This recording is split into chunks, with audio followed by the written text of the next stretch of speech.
wara li diġà riflettejt fuq l-ewwel parti tan-nota pastorali li l-isfijiet tagħna ħarġu dwar in-nisrani quddiem Ġesu fis-sitwazzjoni ta' żwieġ u l-familja, illum xtaqt inkompli nirrifletti fuq it-tieni parti ta' din nota pastorali l-isfijiet tagħna li għandha tkun ta' riflessjoni għalina ninsara il-koll f'dan il-mument fejn f'pajjiżna aħna qegħdin nirriflettu forsi b'modi differenti fejn tidħol il-kwistjoni ta' żwieġ, id-divorzju, l-aspett ta' leġiżlazzjoni, l-aspett tal-effetti ta' din is-sitwazzjoni.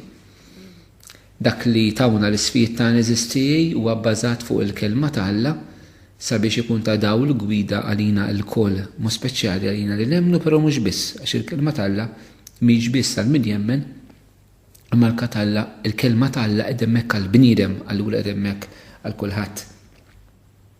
Fil-fatti fit-tieni parti l-isfijiet propju jagħmlu referenza għal dawk il-persuni illi m'għandhomx il-fidi tagħhom fi Kristu Ġesu.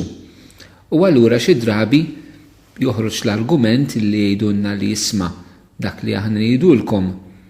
Dak li aħna l-insara ngħidu, insommu ħalikom, jagħtakom, ma nidaħlkomx nagħmlu bħala nsara, imma tindaħlunix nagħmlu aħna fis-soċjetà. F'nota partikolari l-isfijiet tagħna jgħidulna li aħna ma nistgħux inħobbu s-soċjetà jekk ma nwaslux dak li qalilna Ġesu. U din importanti eżisti, bħala nsara ma rridux nibżgħu. Ma rridux nibżgħu u ngħidu l-għala tal-fidi u tat-tama li hemm ġewwa fina. Kif jgħidilna San Pietru fl-ewwel ittra tiegħu, kapitlu 3, vers 15. Anke fejn tidħol il-kwistjoni tagħna, il-valuri tagħna fuq iż-żwieġ, it-tagħlim ta' Ġesu, aħna jekk irridu nħobbu s-soċjetà, irridu nwaslula l-verità li waslilna Kristu. L-imħabba u l-verità ma nistgħux nifirduhom minn xulxin. Jekk aħna rridu nħobbu fil-verità is-soċjetà li aħna ngħixu fiha, aħna obbligati, jew kif jgħid San Pawl ħażina hija jekk ma nxandarx il-Vanġelu, obbligati li aħna nxandru il-Vanġelu ta' żwieġ u l-familja kif motililna minn Sidna Ġesu Kristu. Aħna ma nistgħux nifqu fuq li nżommu l-Vanġelu għalina, ma nistgħux din l-aħbar tajba nżommu għalina, ma nistgħux dak li Ġesu rina fuq iż-żwieġ u l-familja fil-kuntest tas-salvazzjoni insommu għalina, imma rridu dejjem nadduh lil ta' madwarna. Ħafna drabi niġu kritikati aħna l-insara aħna qegħdin nimponu li aħna rridu nimponu. Mhijiex vera, u noqogħdu attenti milli naqbdu nisimgħuha u naċċettawha li għax jgħidulna qed nimponu nibdew niddubitaw minn nfusna. Nistaqsu lil nfusna, jekk fil-verità aħna ħniex nimponu. Maħniex nimponu eżistijej. Il-Vanġelu qatt imposta, il-Vanġelu għadejjem proposta. Il-Mulej Ġesu jipproponinna eżistijej u aħna bħala Knisja ma nixtru oħra ħlif li nagħmlu bħal Ġesu li nipproponu il-verità li jwawrina dwar iż-żwieġ u l-familja. Però nixtieq nagħmel ħafna enfasi. Ma rridux noqogħdu lura milli nwasslu din il-proposta ta' Kristu.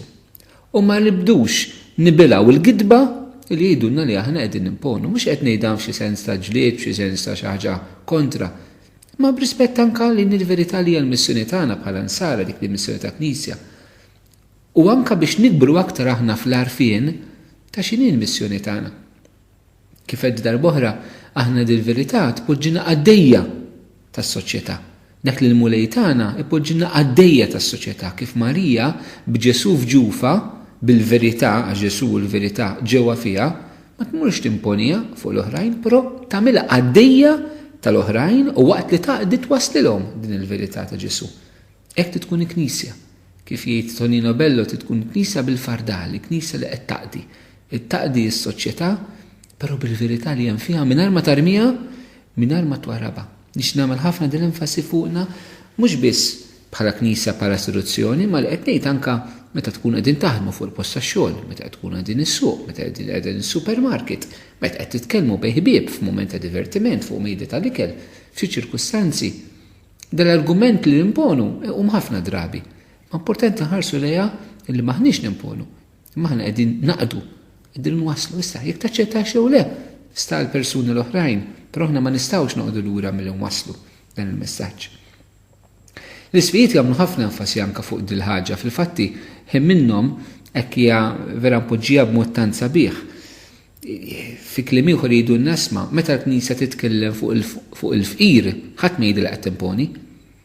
Meta l-Knisja titkellem fuq il-batut, ħadd ma jgħidilha qed timponi.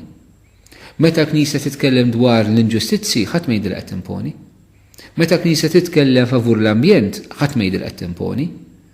Ma daw l-eżempji tal-isfijiet nistgħu nżidu affarijiet oħrajn. Meta l-Knisja titkellem dwar l-anzjani, ħadd ma jgħidilha qed timponi. Meta l-Knisja titkellem dwar l-edukazzjoni tat-tfal u ġiet li qed tagħmel fl-iskejjel tagħha, ħadd ma jgħidilha qed timponi. Meta l-Knisja titkellem minn dawk li huma marġinati, ħadd ma jgħidilha qed timponi. Allura fejn tidħol iż-żwieġ u l-familja qegħdin inbidlu t-ton kif inħarsu lejn il-mod kif il-Knisja twassal il-messaġġ ta' Ġesu fis-soċjetà tagħna. F'dak li joġobna u jaqblinna ma ngħidux il-Knisja qed timponi, imma dak li ma jdoqx għal widnejna ngħidu l-Knisja qed timponi. Naħseb jien hemm kontradizzjoni u m'hemmx onestà f'min ipoġġi dan il-kliem. Għalhekk inkompli nenfasizza ħafna fuq din l-ixxu nimponux jew le. Inwasslu l-messaġġ ta' Ġesu mingħajr ma nibżgħu eżistijej. Mingħajr ma nibżgħu anke li nħallsu prezz bħala nsara. Ġwan il-Battista għax tkellem kontra l-adulterju spiċċa b'rasu maqtuha. Spiċċa b'rasu maqtuha. Ma rridux nibżgħu li aħna inħallsu prezz. Ġesu nnifsu għax kien ta' xewka fis-soċjetà fi żmienu, kien ta' xewka għal mexxejja reliġjużi u xewka fis-soċjetà, spiċċa mdendra fuq salib. Din il-mixja eżistija u din il-ħidma ta' evanġelizzazzjoni tinkludi anka persekuzzjoni. Issa mhux biex noqogħdu ngħidu ta' ħasna msiekel qegħdin jippersegwitawna tal-ħafna ħmerijiet, mhux hekk. Imma hemm persekuzzjoni reali li mhux noqogħdu nlagħbuha tal-vittmi, imma reali li rridu naffrontawha. Però rridu niftakru li meta hemm il-persekuzzjoni kif jgħidulna l-isfijiet lejn l-aħħar tal-pastorali huma dejjem mument biex il-Knisja tifjorixxi u tikber. Fil-verità, meta hemm din l-oppożizzjoni. Naraw il-Knisja tal-bidu fl-Atti tal-Apostli, meta l-insara ġew persegwitati b'hekk tferxet il-kelma fis-Sammarija permezz ta' Filippu. U hekk jibqa' jiġri anke matul l-istorja tal-Knisja. Fil-bidu tal-Knisja Tertuljano kien jgħid il-dem tal-Mart li huwa ż-żerriegħa tal-Knisja. ċen fejn hemm il-martirju, u dan huwa mhux il-martirju tat-tixrid tad-dem fi żminijietna, ma huwa l-martirju ta' persekuzzjoni oħra li jemmarġinawk, li waqgħu gaċċajt, li jridu kalawk, li jagħtuk il-ġemp. Hemmhekk toħroġ il-qawwa ta' Alla. Hija id-dem tal-martirju ż-żerriegħa tal-Knisja. Il-Knisja biex tiġġedded tkun ippersegwitata. Il-Knisja anke biex tissaffa hija stess tkun ippersegwitata. Biex il-messaġġ tagħha ikun jiġbaħ il-messaġġ ta' Kristu vera, ikollha l-istess xorti ta' Kristu. Li tixxandar il-messaġġ tagħha minn fuq is-salib tagħha. Il-Knisja li mhix imsalba mhix Knisja ta' Ġesu Kristu. U allura ma rridux nibżgħu anke f'dawn il-mumenti li nħallu min isallabna. L-importanti kif aħna nirreaġixxu f'dan il-kuntest. Ġesu fuq is-salib baqa' jħobb. Aħna minn fuq is-salib li ma nkunux mifhuma, li jirridikalawna, li jpoġġuna fil-ġemp. Aħna rridu nibqu nħobbu. Dik hija l-qawwa eżistija ta' Ġesu li mhix il-qawwa tagħna li minn fuq is-salib huwa rebaħ id-dnub huwa rebaħ dan kollu. U ma nibżgħux li nkunu Knisja li tgħaddi minn daw il-mumenti. Mhux se jkun l-ewwel mument, mhux se jkun l-aħħar mument, imma jiena naħseb se jkun it-triq li minna l-Knisja se jkollha tgħaddi fi żmien li ġej f'Malta u fl-Ewropa. Il-Knisja tgħaddi mill-Kalvarju. Il-Knisja tgħaddi mis-salib, il-Knisja tgħaddi mid-tbatija għall purifikazzjoni tagħha, però għal evanġelizzazzjoni ikbar li toħroġ mill-qawwa tas-salib. L-isfijiet tagħna eżistiv dal-kuntest għalhekk ipoġġu lil kull minnu nisrani, il-kull minnu verament mammet kattoliku, jistqarju kattoliku, ipoġġuh quddiem Kristu. Nixtieq nagħmel ħafna enfasi li il-kull minnu nisrani, mhux qegħdin ngħidu minnu nisrani imma mhuwiex involut fil-politika. Il-kull minnu nisrani, sew jekk int politikant, u sew jekk m'intix fil-politika, jekk inti tistqar li temmen fi Kristu, tkun qed f'kuntradizzjoni jekk inti tgħid li temmen f'Ġesu, imma mbagħad qed tippromovi xi ħaġa li ma taqbilx mat-tagħlim tiegħu. Titlaq li verament kull persuna, il-kol kemm aħna, irdu npoġġu lil nfusna quddiem Ġesu. Ma nistgħux aħna li ngħidu aħna nsara. fuq ħafna issues indaħlu l-Ġesu, imma fuq dawn l-issues illi forsi jaħarqu, illi forsi ma jġibux qbil bejnietna, illi forsi nirraġunaw b'mod sentimentali b'mod differenti, allura l-kelma tal-Alla natuha fil-ġemp. Naħseb hemmhekk ikollna Evanġelu mqasqas. Aħna rridu nxandru l-Evanġelu sħiħ u rridu nifqu quddiem Ġesu issa quddiem il-kelma tiegħu u nmutu fil-ġudizzju. Kull wieħed u waħda minna. Da mhux affarijiet tan-nanniet, mhux ħrief tal-passat, hija l-verità li aħna accountable lejn Alla li huwa l-ħalleq tagħna u li kull azzjoni tagħna għandha konsegwenzi.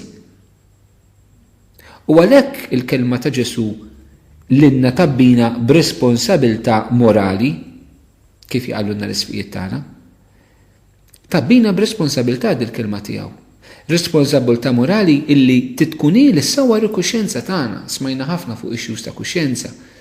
Il-kuxjenza kif nafu titkun kuxjenza informata u kuxjenza iffurmata. U dan jitlaq minn quddiem il-kelma tal-Alla lina ninsara. Ma jitlaqx minn l-opinjonijiet tal-oħrajn, ma jitlaqx minn x'jaħsbu l-maġġoranza, jekk il-maġġoranza kollha jaħsbu f'xi ħaġa ħażina u l-minoranza taħdem f'xi ħaġa tajba, il-verità mhijiex f'kemm ħafna jaħsbu li hija verità.